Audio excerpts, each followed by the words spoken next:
예보시 가족 여러분, 안녕하세요. 새로운 한 주를 허락하신 하나님의 은혜 다시 한번 감사드립니다. 2021년도 희망차게 시작하고 있지요.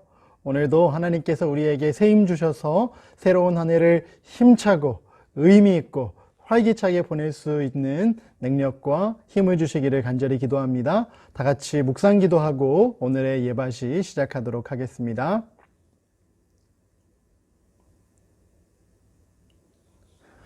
오늘부터 새로운 찬미를 부르도록 하겠습니다. 잘 아는 찬미지요. 674장 한 마리 작은 참새도라는 찬미, 우리 다 같이 큰 목소리로 부르도록 하겠습니다. 오늘은 1절과 2절의 찬미 함께 부르도록 하겠습니다.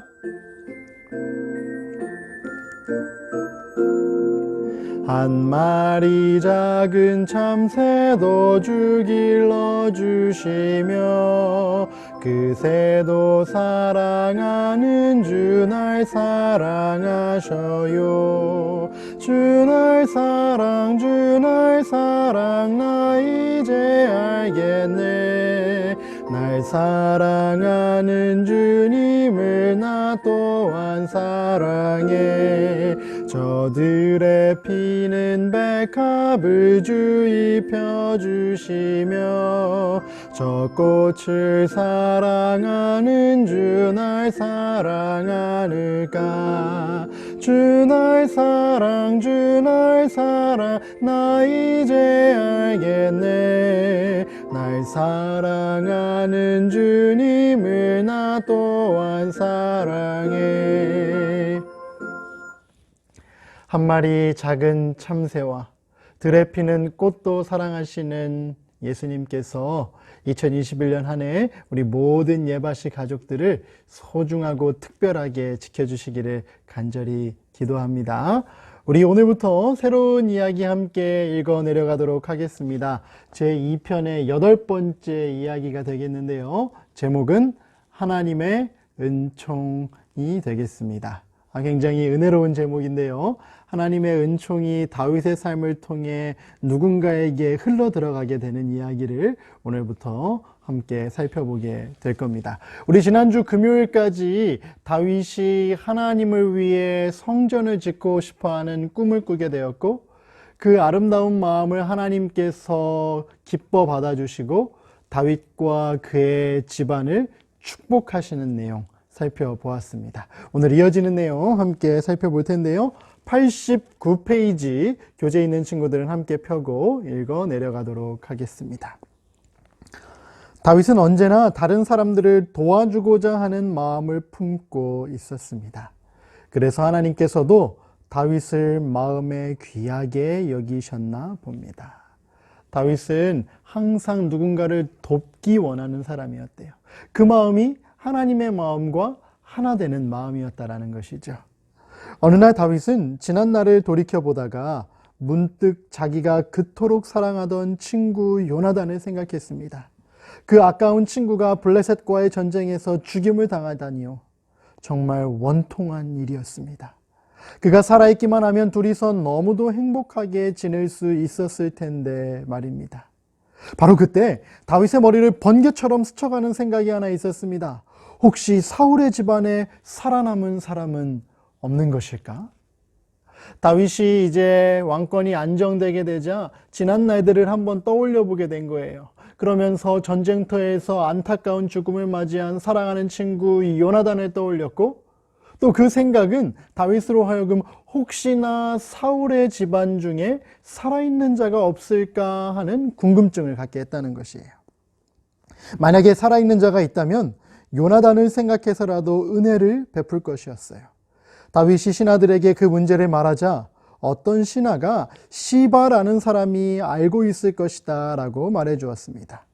그는 한때 사울의 종이었으나 지금은 15명의 아들과 20명의 종들을 거느린 사람이었습니다. 그리고 그들 중에 분명히 다윗 왕의 질문에 대답할 수 있는 사람이 있을 것이었습니다. 다윗은 얼른 시바를 불렀습니다. 한때 사울 왕의 종이었던 그 집안을 위해 일했던 시바라는 사람을 찾아서 사울 왕의 가문 중에 혹시 남아있는 자가 없는지 확인하려고 했던 거예요. 시바가 그렇게 다윗 왕 앞에 서게 되었을 때 다윗이 질문을 합니다. 내 앞에 서 있는 내가 바로 시바냐? 그렇습니다. 시바는 공손히 절하였습니다. 사울의 집에 남은 사람이 없느냐? 내가 그 사람에게 하나님의 은총을 베풀고자 하노라. 요나단의 아들 하나가 있는데 그는 절뚝발이니이다. 뭐라고? 요나단의 아들이 아직도 살아있다고? 다윗은 믿을 수가 없었어요. 다윗은 다그쳐 시바에게 또 물었습니다. 그렇다면 그 아들이 도대체 어디 있단 말이냐? 시바는 그가 있는 곳을 자세히 말해 주었습니다. 로드발에 있는 암미엘의 아들 마길의 집에 있나이다.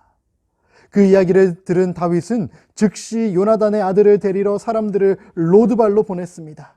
그리고 그곳에 살고 있던 요나단의 아들의 이름은 바로 무비보셋이었습니다. 여러분, 지도를 한번 볼까요? 지금 다윗은 이곳 예루살렘 궁전에서 살고 있었어요. 그런데 시바라는 사람을 통해서 들으니 요나단의 하나뿐인 아들, 그 남아있는 하나뿐인 아들은 이곳 로드발이라고 하는 이스라엘 변방의 작은 마을에 숨어서 살고 있다는 것이었어요. 즉시 사람을 보내서 그 로드발이라는 곳에 살고 있는 아들 무비보셋을 자기 앞으로 데려오도록 했던 것입니다. 다윗은 무비보셋을 보고 무척 마음이 아팠어요. 그는 다리를 절뚝거리고 있었습니다. 무비보셋은 잔뜩 겁에 질려서 왕 앞에 고개를 푹 숙이고 있었습니다. 왕이 자기를 죽이려는 줄 알았기 때문입니다. 그런 이유가 아니고서는 왕이 자기를 부를 이유가 무엇이었겠습니까? 다른 이유가 전혀 없었거든요. 다윗이 그렇게 고개를 푹 숙이고 있는 그 청년을 불렀습니다. 무비보셋이여. 그 음성은 깊은 사랑과 친절이 담긴 음성이었습니다. 오늘 여기까지 함께 살펴보도록 하겠습니다. 여러분, 다윗의 마음에 하나님의 은총을 베풀고 싶은 마음이 생겼어요. 자신이 그렇게 사랑했던 친구 요나단의 아들이 살아있다니요. 그래서 그 아들 무비보셋을 궁전으로 불러들인 이야기, 그리고 무비보셋의 이름을 불러준 이야기까지 오늘 살펴보았어요. 이어지는 이야기는 내일 함께 살펴보도록 하겠습니다. 그러면 오늘의 내용을 함께 정리해 볼까요? 1번입니다. 시작. 언제나 다른 사람을 도와주고 싶어 했던 다윗처럼 우리도 항상 이타적인 사랑을 실천하는 사람들이 되도록 해요. 다윗의 마음은 늘 베풀고자 하는 마음으로 가득 차 있었다 그랬죠? 우리의 마음속에도 2021년 한 해 동안 하나님의 사랑을 마음껏 나누고 실제적인 도움을 필요로 하는 이웃들에게 손을 내밀 수 있는 그런 넓은 마음, 하나님의 마음을 품은 예바시 가족들 될 수 있으면 좋겠습니다. 두 번째 내용입니다. 시작. 요나단과의 약속을 기억한 다윗은 숨어 살고 있는 무비보셋을 왕궁으로 초청했고 왕의 식탁에서 함께 먹을 수 있는 특권을 허락했어요. 이것이 바로 하나님이 우리에게 베푸시는 은혜예요. 숨어서 지내고 있던 무비보셋을 찾았다 그랬잖아요. 목사님이 조금 일찍 요약해 놓았는데 그렇게 찾아낸 무비보셋을 앞으로 다윗은 자기의 식탁에서 함께 먹을 수 있도록 큰 은혜를 베풀 것이었어요. 왕의 가족처럼 살 수 있게 된 것이지요. 무비보셋은 행복했을까요? 맞아요. 행복했을 거예요. 근데 그 행복했던 무비보셋보다 그렇게 친절을 베풀 수 있었던 다윗의 마음은 더 행복했을 거예요. 우리도 베풀고 나눔으로 더 큰 행복을 경험하는 주의 백성들 될 수 있으면 좋겠습니다. 그럼 다 같이 기도하고 오늘의 예배 마치겠습니다. 하늘에 계신 하나님 아버지, 자신의 삶이 안정되었을 때 그곳에서 만족하지 않고 다른 사람에게 하나님의 은총을 베풀기 위해 노력했던 다윗처럼 그렇게 요나단의 아들 무비보셋을 찾아내어 그에게 자비를 베풀었던 다윗처럼 올 한 해 우리도 하나님의 그 크신 사랑과 크신 은혜를 나누며 살아갈 수 있는 믿음의 가족들 될 수 있도록 축복하여 주시옵소서. 예수님의 이름으로 간절히 기도드립니다. 아멘.